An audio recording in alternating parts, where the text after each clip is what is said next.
Hey guys, Bugcat7 here. Okay, it is Saturday, March 28th, 2020, and I want to thank you for visiting the Stonewall Research channel here on YouTube.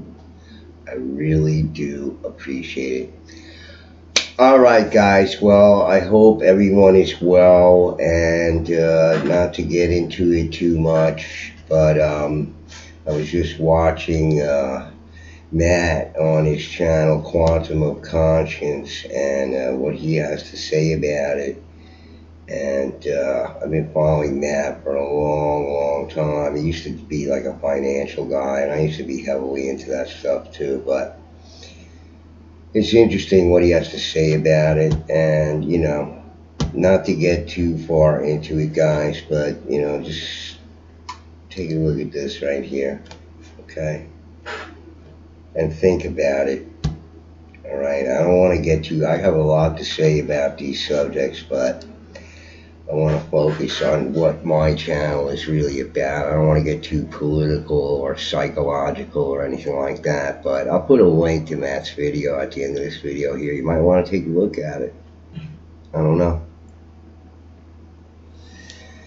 But you might want to see it from a different perspective if you're one of those types of people. I really think it's almost like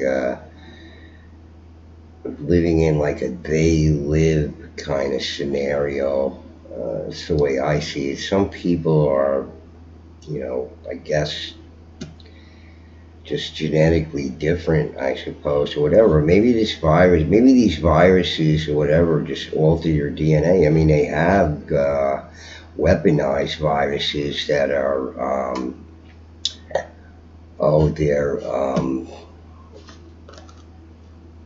they're specific to race specific and ethnically specific types of weaponized viruses that just attack those certain groups of people with certain genetics or whatever.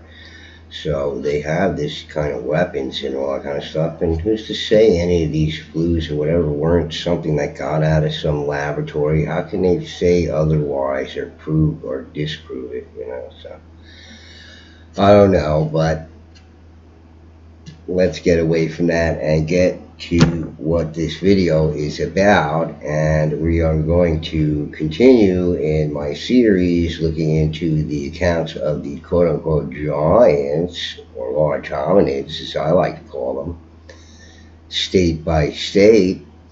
And the next state up is Idaho.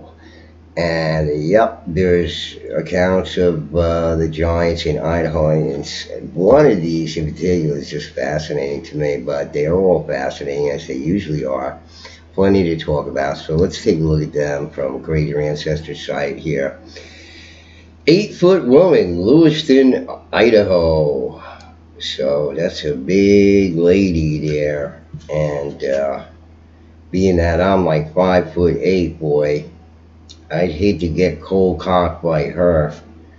I went out with a girl one time that, would just sucker punch me and cold cock me, closed fist in the face every once in a while. Didn't like my attitude or whatever. I'd hate to get cocked by this lady. Probably kill me. Alright, the Portsmouth Herald, March 29th, 1924. A skeleton 8 feet tall and presumably that of a woman has been discovered near Lewiston, Idaho, in the Salmon River country. Anthropologists will examine the remains to ascertain if the prehistoric inhabitants were a race of supermen and superwomen. The skeleton has many strange features, among them jaws having but 20 teeth. 10 on the upper jaw and 10 on the lower jaw. The jaws are apparently intact and no teeth are missing. So this is very interesting with 10 on the upper jaw and 10 on the lower jaw. I guess they assume it's adult. Maybe it is an adult, but even if it was an adult, it seems like there's teeth missing there. The skeleton caused consternation because of its size. Rarely was a human skeleton found over 7 feet in height, it was reported. So this is early 20th century, and they found this thing with 10 on the upper jaw, 10 on the lower jaw. I'm wondering what kind of configuration that might be for a hominid there. This just seems to be like, I seem to recall one similar to this being reported in one of the accounts before, but I'm not sure now. But interesting configuration there. And this next one is actually like a follow-up article or just another article in another publication reported by another reporter, but it's about the same account, but there's some extra details added in here that are interesting. So let's read it here. Prehistoric man, 8 feet tall, had 20 teeth. Smithsonian Institution, spelled wrong, to determine the age of skeleton found in Idaho. Oh boy, the Smithsonian. Lewiston, Idaho. Blissmore, maintenance supervisor of the state highway department, has returned from the Salmon River country, bringing with him the lower jaw and vertebra from a gigantic human skeleton. The skeleton was discovered on Old Freedom Creek in a slide 50 feet below the top of a cliff by H.S. Vincent and L.J. Tipton of the State Highway Crews. Nearly all of the parts of the skeleton have been gathered together and are being taken care of in that country. The lower jaw and the vertebra will be sent to the Smithsonian Institution at Washington, D.C. to ascertain its age and to find out if it has any significance to the development of the race. Yeah, but they took care of that, never to be found again. The lower jaw has 10 teeth, one of these being in a state of preservation, which indicates that it belongs to a recent date. So here they're saying, because, and this just goes to show you the difference between these large hominids and us. What they expect to find is somebody with rotten teeth, missing teeth, teeth with cavities, cracked teeth, all this kind of stuff. And they don't find that in these things, so they assume it would be a recent date because of the state of preservation of the teeth, you see. So, and if you're buried still with your teeth intact, they decay.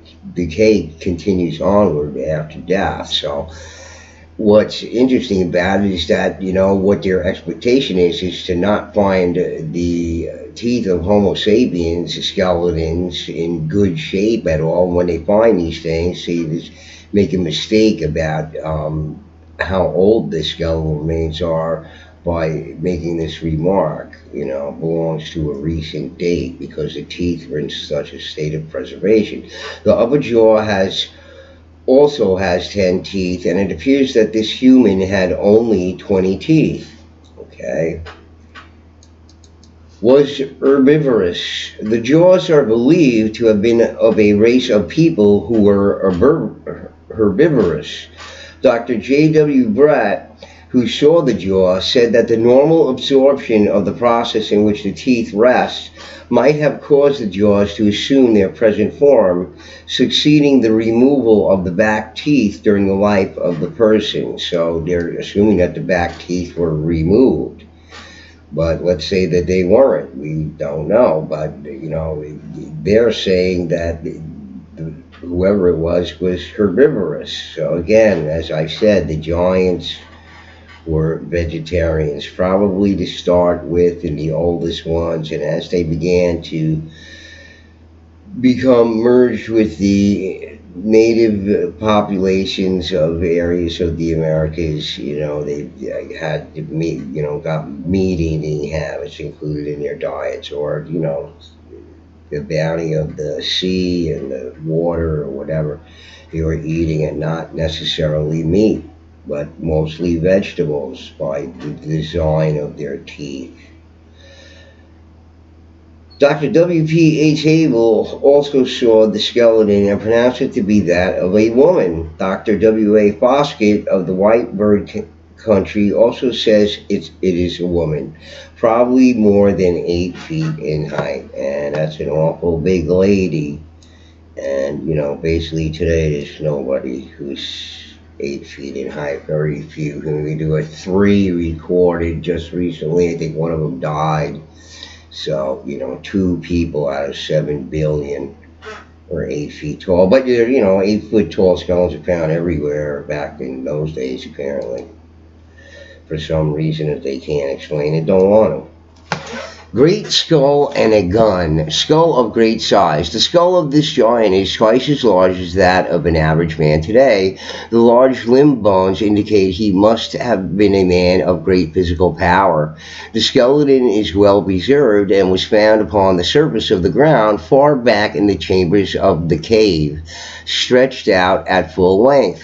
Close by was the barrel of rusty rifles, which is of peculiar make unknown to those familiar with firearms. Isn't that interesting, huh? No reasonable theory can be advanced by the discoverers as to how the skeleton happened to be in the cave. Those who have looked into the facts believe that the skeleton represents one of a lost race unknown to men of this day, which occupied the American continent long before the Redskins came. Geologists say the western country was the scene of a great volcanic disturbance at one time, and great streams of lava overflowed the now fertile plains of this state, forming caves and great natural basins. It is possible that this one representative of a lost race was caught by the flows and was sealed up in the cave in which he was found. So isn't that interesting? Guns, unfamiliar, peculiar, rusty rifles, and what could they have been really? You can't see them today. This is from 1910, and I guess here's another article about it, or a follow-up one. Prehistoric man's bones are found. Skeleton 10 feet long discovered in southern Idaho cave. Part of a gun also taken. Members of hunting party making strange find cannot identify rusty barrel among known firearms to move bones. So, just I guess another article confirming this thing with weird guns, unidentified guns, peculiar guns. So where's that coming from, huh? How interesting. Indian skeleton, Weiser, Idaho, considerable size. Indian skeleton is unearthed by contractors at Weiser, Idaho. I think this is the one that I think is just amazing. Let's read it here. I think it is. Although contractors digging the sewer trench between 3rd and 4th Street West unearthed a bunch of human bones and skulls last Saturday, the find did not excite local people very much, although quite a number of the morbid curious ones had to take a look at the gruesome relics in order to satisfy themselves. The number of the bones and the manner in which they were lying in the ground is the only curious feature about them. There were 4 skulls of adults and were evidently buried with the heads in a kind of a circle and with a radius of 2 feet. All of the other bones were distributed promiscuously about, indicating that they had been removed at some remote date, while the skulls remained in the original positions. Soon after the bones were dug up, they were examined by Dr. G.M. Waterhouse and Dr. C.C. Conant, and the physicians agreed that they belonged to Indians that were doubtless interred many years ago. The skulls indicated that the owners were all persons of extreme age, since the teeth were worn down and the other marks pointed to this fact. The skeletons appeared to have been men or women of considerable size and particularly height, and possessed the characteristics of the tribes that frequented this territory in former years. It is not an unusual thing to dig up human skeletons in this locality, since in early days the Indians, the riggers of the Oregon Trail, and bad men claimed many victims who were buried without regard to location. The Indians themselves possess many peculiarities regarding their dead, and the bones recently found here are doubtless those of braves who were killed in some tribal conflict and later given scant attention from their fellows.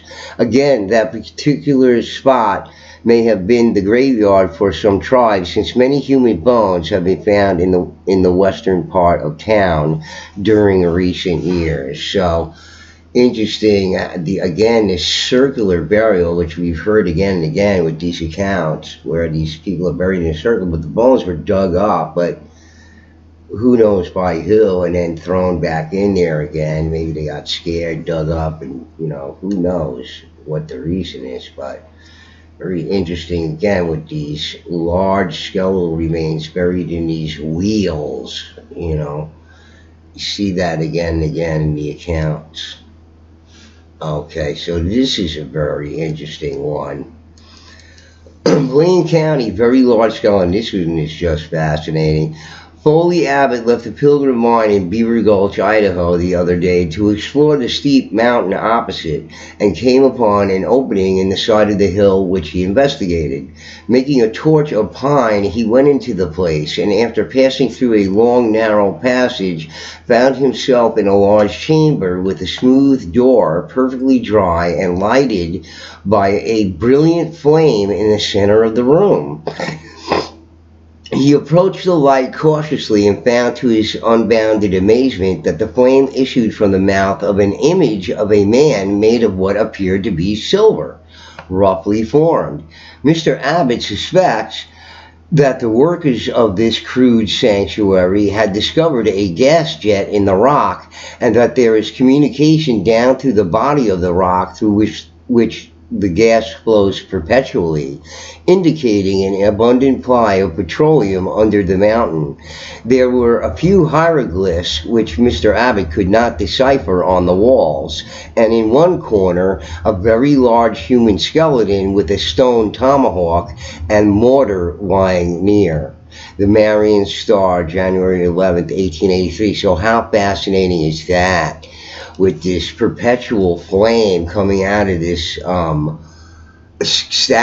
silver statue of a man. Well, boy, what that might have looked like, and what happened to it. What did the energy company buy the land, or got to whip it out, and they destroyed it? They probably just emptied the cave and threw all the stuff in the garbage, sold the artifacts off, and what became of this thing? I mean, this must have been just fascinating to see this perpetual flame there set up by these ancient people. Just another testament to the ingenuity and intelligence of these ancient large hominids. Clark County giant stone axe. Mr. Dubois, 8 years ago, a giant stone axe was discovered 5 feet underground by Mr. Henninger. He states that he has long been convinced that a race of giants once inhabited the county here. This implement of extra fine workmanship weighs 14 pounds and 4 ounces, and 2 well-chipped grooves was required to wield it on its double with handle, indicating an owner of about 4 times the strength of present-day humans. One of the largest axes in the Henninger assortment, formerly regarded as a large one, weighs 4 pounds. So this is the Post-Register, Idaho Falls, Idaho, August 10, 1947, so mid-20th century. And an axe that would weigh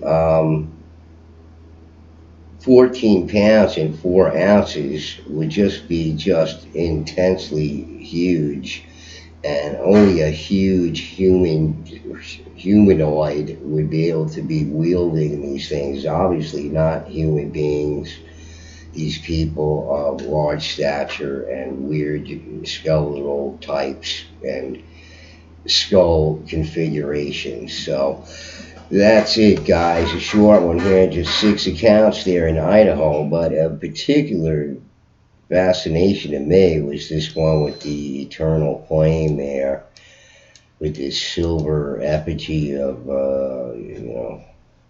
hominid, humanoid in the center of the room that they found still lit. Imagine this thing was just burning in there for century upon century and nobody knew about it. Just amazing. Just amazing. So anyway, guys, that's it for Idaho. I think you just covered this one state. It had 6 accounts. That's enough. And they were just fascinating, especially this one here. Alrighty, then. So we'll get to next state pretty soon, and probably going to be Utah, I believe. So we'll cover that and keep going with the Giants state by state, and I'll cover some other interesting things in between here. And we'll talk about stuff, all right, while we're all confined and nowhere to go and just surreal existence that we're living today, right? All right, guys. Anyway, Bugcat7 signing out. Peace.